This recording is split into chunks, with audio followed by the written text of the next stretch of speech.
สวัสดีไอ้น้องสาวที่ซีฮีเราทุกท่านเนาะที่มามีความมาคักงานที่ซีฮีเวียดนามเนาะ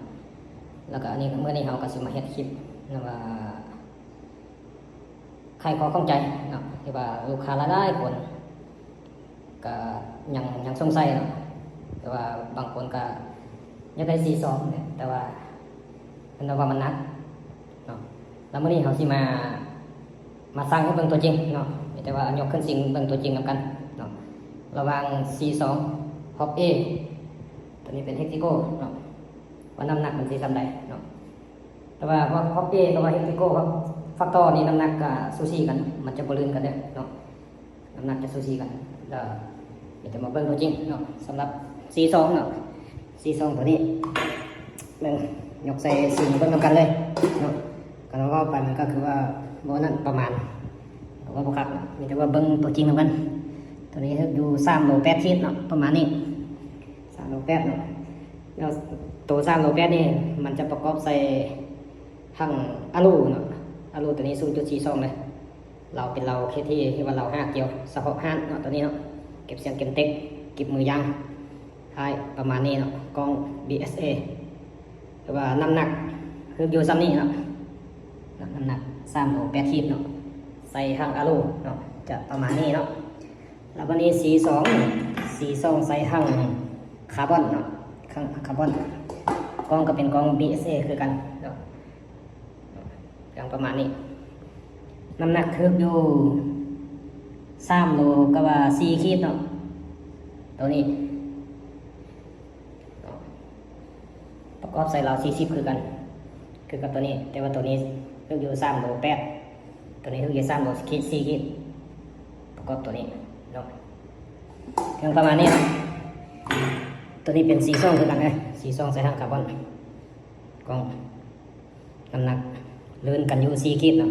ตัวนี้3 โล 8 ขีดใส่ห้างอะลูใส่ห้างคาร์บอน3 โล 4 ขีดเนาะแล้วมีอยู่เบิ้งHop Aเนาะตัวนี้เป็นHop Aใส่ห้างคาร์บอนเรา40คือกันเนาะเก็บมือยางตัวนี้เป็นกล้องเวทันเตอร์กล้องนี่ก็น้ำหนักซ้ำกันกล้องเวทันเตอร์กล้อง BSA เนาะหรือว่าซ้ำกันเนาะC2 ใส่ห้างคาร์บอนเรา40 Hop A ใส่ห้างคาร์บอนเรา40น้ำหนักเท่ากันเนาะลูกค้าท่านใดสงสัยว่าC2มันหนักเนาะได้ผลว่ามันหนักมันหนักมันนั่นนะซ้ำกันเนาะ Hop A กับC2ประกอบเราเดียวกันห้างตัวเดียวกันแลกตัวเดียวกันแต่ว่ากล้องนี่น้ำหนักมันบ่ลื่นกันเด้อกล้องนี่น้ำหนักเข้ากันเด้อกล้องเลยระหว่าง2 กล้องนี่เขาเลยเคยนั่นน่ะน้ำหนักเข้ากันน้ำหนักประมาณนี้แล้วตัวนี้เป็นHop Aตัวนี้ใส่เราตัวนี้เรา50เลยเรา50พังคาร์บอนตัวแลกตัวนี้เป็นแลก16เนาะแต่ว่าเรา50เซนเลื่อนกันตัวนี้อยู่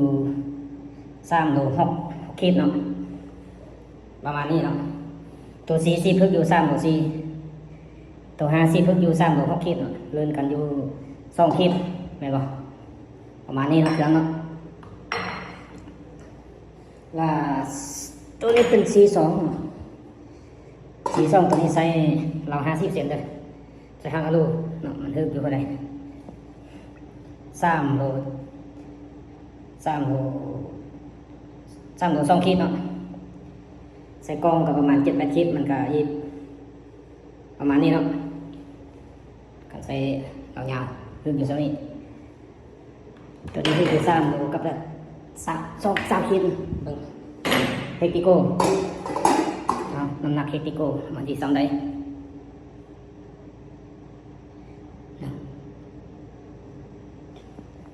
Hexagoเรา50คือกันทำนี้เนาะก็ได้ว่าC2มากมันก็ได้นัก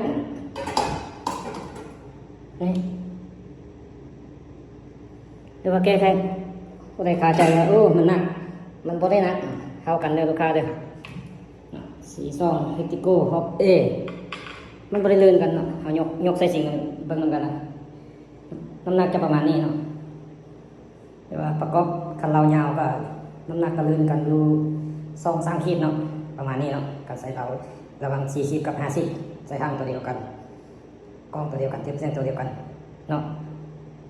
สิประมาณนี้เนาะวันนี้ลูกค้าได้ยังคาใจว่าย่าน42หนักสั่งซิมให้เบิ่งแล้วเนาะน้ำหนักมันซ้ำกันเนาะก็ไม่นักมวยก็ตีกันได้เนาะเราบ่เล่นกันเนาะน้ำหนักจะประมาณนี้เพียงเนาะถ้าท่านใดสนใจเว็บใดกันทักมาได้เนาะยังไม่มีห้องส่งเนาะพวกพวกเทกิโก้เนาะแต่ว่า2นี้ฟักต่อเป็นขาดเลยหรือว่าฟักต่อขาดเนาะอีกประมาณ2 อาทิตย์เนาะแล้วก็เริ่มตัวฟักต่อตัวนี้มันเรียกว่าเครื่องเอาไว้ใส่ทำประกอบใส่ของเขาเรียกตัวนี้เลยก็ประมาณนี้เนาะ3 แต่ว่ากล้องตัวนี้จะหนักกล้องวอเทคกล้องนี้จะหนักกล้องวอเทคเนี่ยน้ำหนักจะเก็บโลเลยเนาะกล้องตัวนี้หนักราคาก็หนักคือกันเนาะตัวนี้กล้องวอเทคตัวนี้เป็นเครื่องที่ว่าเราใส่เองเนาะใส่เรา5 เกี่ยวลงมาปีนึงแล้วเนาะจึงว่าผลิตเราตัว5 เกี่ยวมาจำหน่ายให้ลูกค้าเนาะประมาณนี้เนาะเพียงเนาะอันใดสนใจเป็นไปทักมาได้เนาะขอบใจ